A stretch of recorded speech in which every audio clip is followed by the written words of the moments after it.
TCR reporting live. Grab a spoon, not a knife, because this is Hot Scoops, where I bring you all the newest updates on Team Code Red's upcoming projects.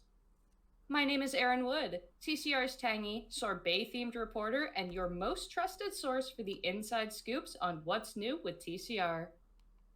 Today, I'm going to be bringing you the scoops on what to look forward to from TCR, but first, some headline toppings, all brought to you by one very special anonymous source.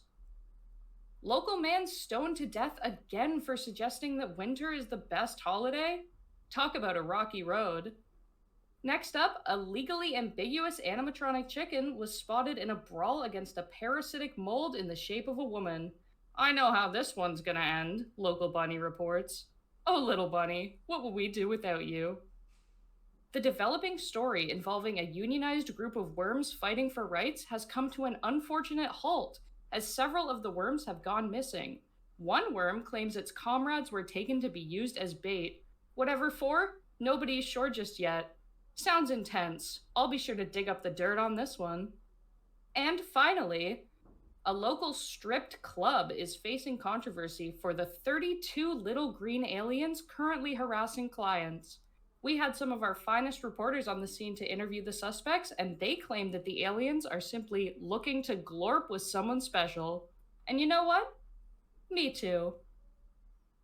Tensions are high in the TCR tower today as Constellar has made waves with their new fish-flavored ice cream. Many members report that they're quite disgusted at the idea of this odd flavor combo. But maybe if they'd given it a chance, they'd realize the salmon surprise was just a red herring. Speaking of, on to the inside scoops from within TCR Tower. This week is a huge deal as we at Team Code Red are thrilled to let you know that we have a brand new game show premiering this October. Introducing The DeBaiters. Created by Moss Knight and Labrat, The DeBaiters is a show where rage bait and improv debate come together to create one hell of a good time. Here to talk about it with me today is our lovely host, Leaf, aka Moss Knight, and one of our very special contestants, Patrick Palmer. Welcome, you two. Hello, happy to be here. Hey, how you doing? So, Leaf, what is The DeBaiters all about? Okay, that's a great question. So to put it very simply, basically what the debaters is about, the concept is it's a debate show. Two teams face off. They're given a topic of something arbitrary, and they have a few rounds to kind of get all their points out. Have a nice, good, healthy debate. But the twist is that amongst these players is a duo of rage baiters trying to kind of throw in fake points or things they don't really believe to just kind of stir the pot, get everyone else in a ruckus, and then at the end it ends in almost a Among Us style voting segment where they try and guess who were the baiters. Sounds good. And Patrick, it's so lovely to have you here. How was your first experience participating in the first ever TCR game show? And would you do another if you had the chance? Pretty much everybody else on stage had like way cooler outfits and like honestly much better either headwear or just other body parts like ears than I did. So I was a little intimidated about that. Speaking of, how did you come to get to know TCR?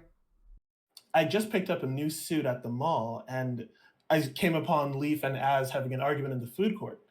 Uh, it was escalating nearly to the point of a physical fight. And so, using my persuasive prowess, I indicated to both of them, both of the parties, that there was no need to come to blows. It can be solved through mere discourse. And that's when they invited me onto the show. Leaf, I would love it if you could tell me about production. How did the debaters come to be? Oh, okay. Well, that's a very lovely question, actually. There's a lot that goes into putting together something like this that people don't see. It's a fun story. So, if you can believe it, it only began 6 months ago. That's how old this idea is.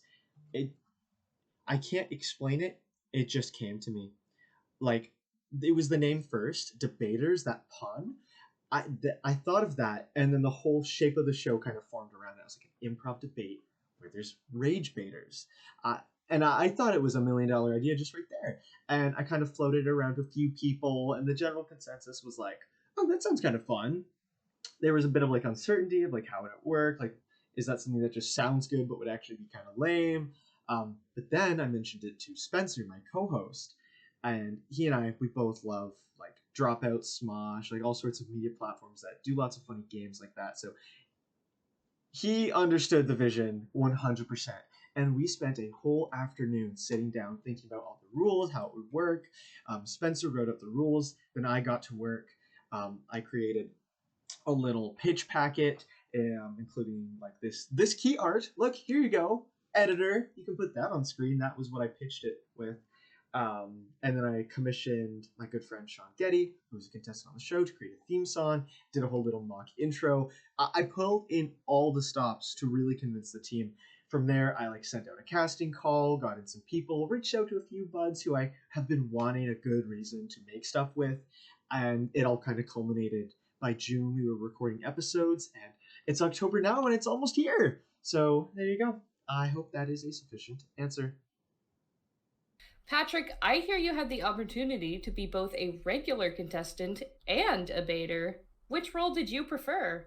I think I like being a baiter better because I could just make wild accusations when it came to the voting, and then I just try to push suspicions off myself. So it was really fun to sow chaos. Sounds like fun. Leaf, do you have any plans to compete yourself in the near future? Well, that would be talent, wouldn't it? No, yeah, of course I will. It's not going to be for a little while, I'll say, not until some of the later episodes. But I absolutely will be competing.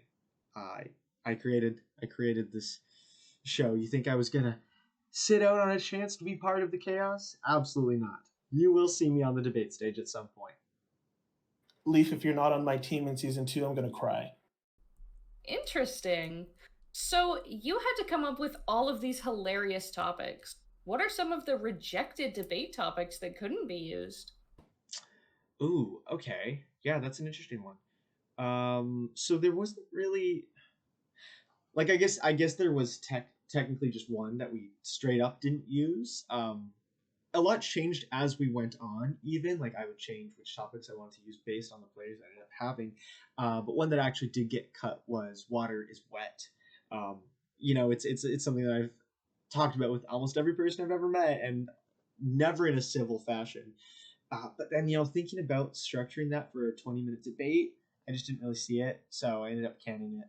But as for some that actually like didn't really so much get cut but transformed, we had one that Spencer had put was who is the hottest Five Nights at Freddy's animatronic? Which, if you tune in on Halloween, October 31st, that episode's topic is what that turned into. Because there was the FNAF one. There was also like, who's the best doctor from Doctor Who? Lots of very IP-centric ones that I decided just we wouldn't use, at least not for this season, just because it could be alienating to someone who maybe isn't as into that franchise as everyone else. But trust me, on Halloween, tune in and you'll understand what I mean when I say that topic of who's the hottest FNAF animatronic still made its way onto the show. Now, Patrick, you have a bit of an advantage being a lawyer. Are there any tactics you learned during your episode that you'll be using in your profession from now on? Watching everybody make accusations about who's the baiter and who's not and defend themselves really highlighted how some juries might work. So I think I learned something there. Huh. Now, down to the question everyone wants to know. My friends, when and where can people watch the debaters? Well, that's a great question. You can watch The Debaters on the Studio Code Red YouTube channel tomorrow, October 17th. Please enjoy. You can also find it on Tubi, Vimeo, and if you add me to your top 5 on MySpace, you'll get an early premiere.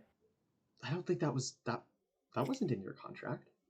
Well, this has been a lovely interview. However, based on some of your answers, I can't help but think that one of you might just be baiting me. But I guess we'll have to wait and find out. Patrick, Leaf, Thanks so much for meeting with me on this very special Hot Scoops report. Before we go, are there any teasers, trailers, or sneak peeks available yet? No, probably not. Hello and welcome to the Debaters. What would happen if that finger went somewhere fun? I don't like that. No. Can I vote for my entire fucking team? Phenomenal. Uncle Tetsu, I'm his bitch. Don't be putting pineapples on that.